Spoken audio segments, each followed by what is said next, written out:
Thanks for joining us on Shannons Club TV, where we reflect on road and race car histories from an Australian perspective.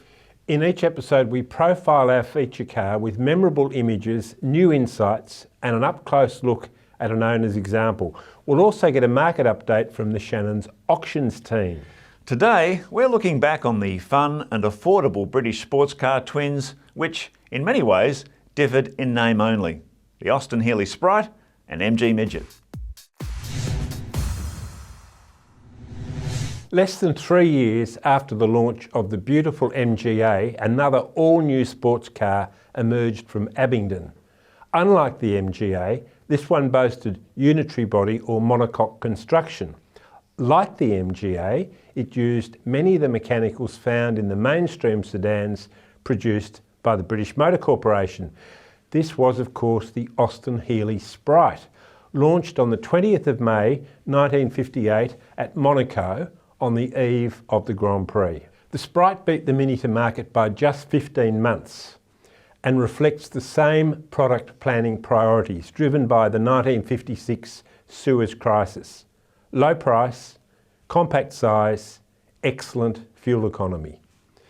Although BMC product planners chose the Austin-Healey brand rather than MG, the Sprite, which was designed by Healey, was the true successor to the TC, TD and TF midgets, essentially a latter-day MG TC. Mark, how soon after the launch of the world's first mass-produced monocoque sports car did it get involved in motorsport? Well, it was almost immediately. That was typical in those days of BMC's competition department, which was always encouraged by management to get as many of their models into competition and winning, because it had a tangible effect on showroom sales. And when the Sprite came along, they must have known they were on a winner, and it certainly proved that in both racing and rallying, which I'll get to a bit later on. The entire front section was a one-piece unit with a rear-hinged clamshell bonnet. The planned pop-up headlights were ditched for the distinctive and cheaper bug eyes. There was neither opening boot nor exterior door handles, and the Sprite was obviously built down to a budget. The convertible hood, for example, was primitively cumbersome. The Sprite, world's first mass-produced monocoque sports car, used a twin-carb version of the 948cc A-series engine. It made 42.5 horsepower, note the 0.5, and took the Sprite to 50 in 13.7 seconds and to a top speed of 85. There was minor rack and pinion steering and lever arm dampers. Australian assembled Sprites were better equipped than their British counterparts with tonneau cover, tacho, windscreen washers and a locking fuel cap. The slightly more powerful Mark II was tidier and less charismatic, going on sale here in 1962. 1963 brought the Mark IIA with front discs.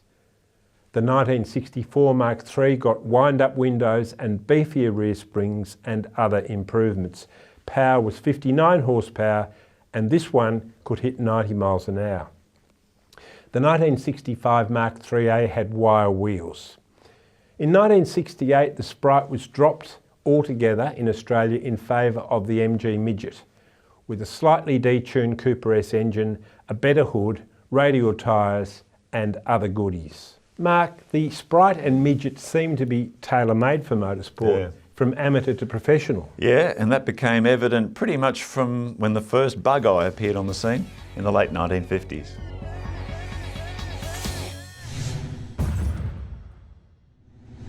Following the release of the original bug eye Sprite in 1958, BMC's competitions department immediately prepared several of them to compete in major international race and rally events.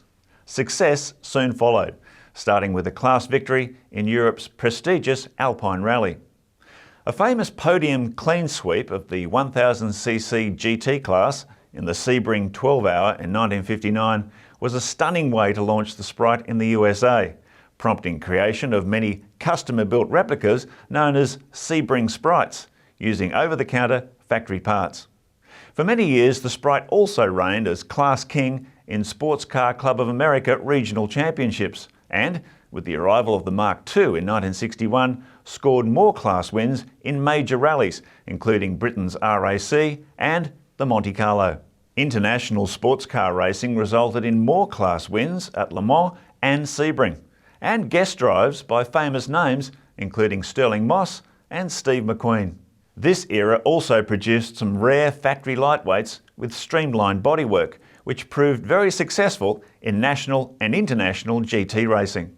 John, looking back there, Britain really was the king of affordable and fun sports cars in those days, the 50s and 60s, weren't they? Well, yes, there were the MG Midgets, and I suppose you could even say that the Triumph TR2 and TR3 and later the Triumph Spitfire, yes, they almost had a monopoly on it. It was just a recipe, wasn't it, though? Very simple mechanicals, low cost, easy to maintain. You know, it was just a formula that worked for a long, long time. And then in the 60s, we started to see the emergence of the Japanese sports cars. Yes, well, the British sports car template was really set by MG in the 1930s. Yeah, and before the war. Resumed after the war, yes. Yeah, it went for a long time, didn't it? It did. In Australia, Sprites also proved to be popular competition cars in the 1950s and 60s. However, we had to wait until 1968 before the MG Midget was available here, at which point the near-identical Sprite was dropped. To emphasise this change, BMCA's competitions department in Sydney built a special lightweight racing version using a shipment of exotic parts from the UK. Shared by mini aces John French and Brian Foley, the new Works MG Midget dazzled on debut in the 1967 Rothmans 12-hour sports car race at Surfers Paradise, climbing as high as second outright against superior Porsches and Ferraris before retiring at half distance with some new car gremlins. In 1968, Bob Skelton and the now sorted factory Midget proved to be a formidable combination, claiming countless class wins and also some outright victories against theoretically superior machinery. Amazingly, decades later, that same works car continues to compete in local historic sports car racing, along with many other Sprites and Midgets. Compelling proof, as if it was needed, of the enduring sporting qualities of these affordable, robust and endearing British roadsters. Remember, you can read the full road and race histories on the Shannons Club website.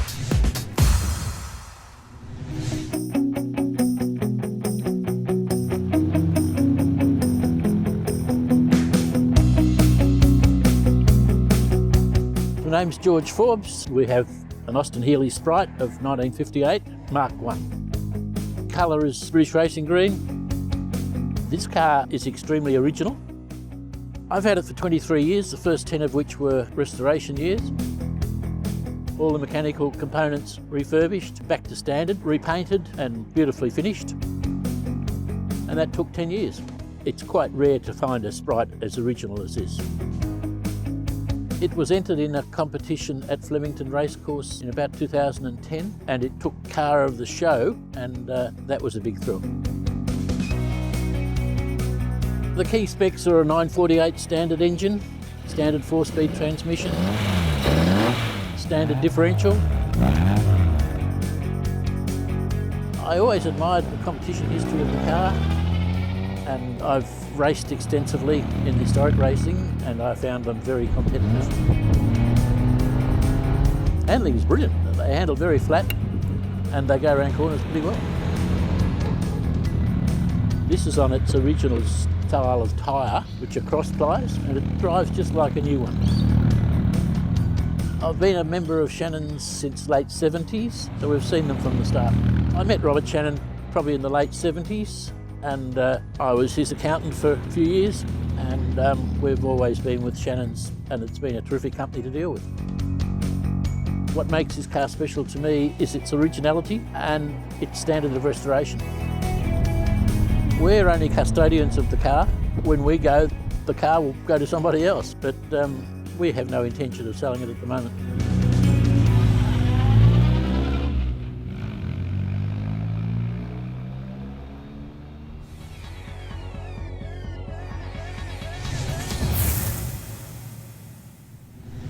Shannons National Auctions Manager Chris Borrabon is here with all the latest on the Austin-Healey Sprite and MG Midget, or Spridgets as we call them. Hi, Mark. Welcome, Christoph. The Spridget, which is an amalgam of Sprite and it. Midget. Yep. Do we really think of it as just the one car, or are they two distinct cars?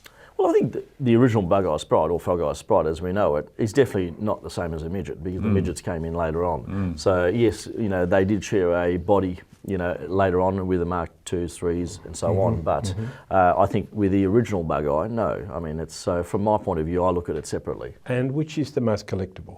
Well, I think we've got to look at the Frog-Eye or Bug-Eye as people know it. It's That's probably still got to be the most top of the order, absolutely. Wow. Yeah, Okay. yeah. I mean, that was a beautiful car. You got a soft spot for those. I do have a soft spot for that. The first classic car I ever went into as a kid. Oh, well, there you go. So Fantastic. soft spot, but I think even today, still seeing it. It is a gorgeous car. Those headlights, prominent on the bonnet. Fantastic. Just It's so distinctive. It is, absolutely. Yeah. And we see a fair few of them come through the auction, and some beautifully restored examples have come through in recent years. And the weird thing is, it wasn't designed to be like that. It was designed to have pop-up headlights, and the designer was absolutely appalled when he saw what they'd done to his car. It just goes to show you how much designers know or don't know. Yes, the market exactly. has a different view. It's that idiosyncratic feature that It is, that's right. stand Yeah, it out. makes it stand out. Yeah. And of course, the Mark II Sprite established a more conventional body Correct. shape, Yep. which fed the later, Mark II, Mark III, Mark IV, and the MG Midget as well. Yeah. So, in terms of the pecking order, you're saying that the Bug-Eye or the Frog-Eye is always Correct, going to be the most I think desirable? so, absolutely. I think it's unique, it's different, the first of them.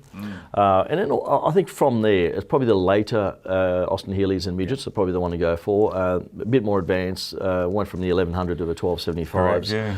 And a few more features, weren't A few there? more features, correct, that's Like right. wind-down windows. Wind-down and- windows, yeah. the proper door handles outside, so which we take for granted today, but clearly these were, progression of over the years, yeah. Well, what actually happened was a lot of the stuff that was in the MGB had to be put into the smaller car. Correct, yep. So in terms of restored, original, I know a lot of these cars were raced, a lot in competition, still being raced, Yes. indeed, at club level. Is that acceptable, a certain amount of modification, if Absolutely, you want to yeah. buy a collectible Yeah, car? look. Today, I think we've got some different buyers out there. We've got buyers for original cars, but we also see quite a number of these Midgets and Healeys in competition, historics and I have regularities. one of those, Yeah. with the mini-light wheels. They look great, Yep, don't yep. they? Fantastic. Okay, so in summary, if you're looking for one of these things, the Bug-Eye is still the king in terms of think so, yeah, desirability, correct. and then we work through the later models after that, and including the MG Midget, which came later. That's it. Yeah, good stuff. Thanks, Chris. And for all the latest on Shannons auctions, check out the Shannons Club website. If you want a lasting memory of the Austin-Healey Sprite and MG Midget in competition, check out the incredible archive at autopics.com.au. John, it's interesting reflecting on these cars, even though we saw lots of advancements in the later model Sprites and of course the MG Midget. As far as the collectors are concerned around the world, that Bug-Eye, that original is the one they all love, isn't it? An idiosyncratic little charmer, with the headlights that the designer was horrified by, and didn't even have an opening boot lid. I don't know whether that was to cut costs or to make the body stronger. BMC probably both. But there it was. Yeah, and it's interesting, where do you think these cars rank in the world in terms of influencing the modern sports car? They must have had a fair say, Well, I think they did. I think the British sports cars, starting with the 1930s MGs and going through into the post-war MGs and then the Midgets, I think they provided the template for the Japanese to build their own sports cars. So when Soichiro Honda wanted to go into the car building business, he looked at the Sprite. Yeah, it really was the template, wasn't Yes. it? Yeah, well, that's fascinating stuff. We hope you've enjoyed reflecting on the fantastic Austin-Healey Sprite and MG Midget. Hope you can join us next time for Shannons Club TV. Bye for now.